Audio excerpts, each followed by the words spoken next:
கும்பராசித்துல அவர் எப்படி இருந்தாரு? அவர் ஆட்சி பெற்று இருந்தார். அப்போ அவர் ராஜாவா இருந்தார். ஏன் சக்கரவர்த்தியா இருந்தார். ஏன்னா, அவருக்கு தான் ஈஸ்வர பட்டமாச்சே.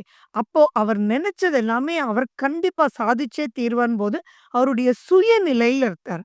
அந்த சுயநிலையில இருக்கும்போது ஆக்ரோஷங்கள் அதிகமா இருக்கும். இன்னொரு விஷயம் இங்க என்னன்னா, அவங்கவங்க என்ன சொன்னாங்க கும்பத்துக்கு வரும்போது, "என்னுடைய ராசிக்கு தான் வராரு. ஒண்ணும் பண்ண மாட்டாருன்னு." மகரம், கும்பம் கஷ்டப்பட்ட பாடு எல்லாரும் அறிஞ்சதே.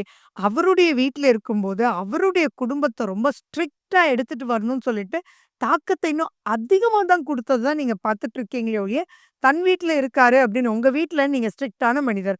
ஆனா உங்க வீட்லயும் ஒரு தப்பு நடக்குது அப்படின்னு அந்த ஸ்ட்ரிக்ட்னஸ்க்கு மிலிட்டரி மேனா இருப்பீங்க இல்லையா?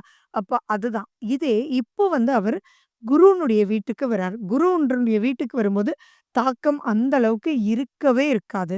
அப்போ 7 சனியா இருந்தாலும் சரி, ஜென்ம சனி, அஷ்டமத்த சனி எந்த சனியா இருந்தாலும் கும்பத்திலிருந்து அவர் நடத்தும்போது he was a very strict man. இப்ப அந்த அளவுக்கு இல்ல. எதுவுமே நிதானத்தோடயும், பக்குவமா தான் செயல்படுத்தி எடுத்துட்டு போகும். இதுதான் பேசிக் டிஃபரன்ஸ்.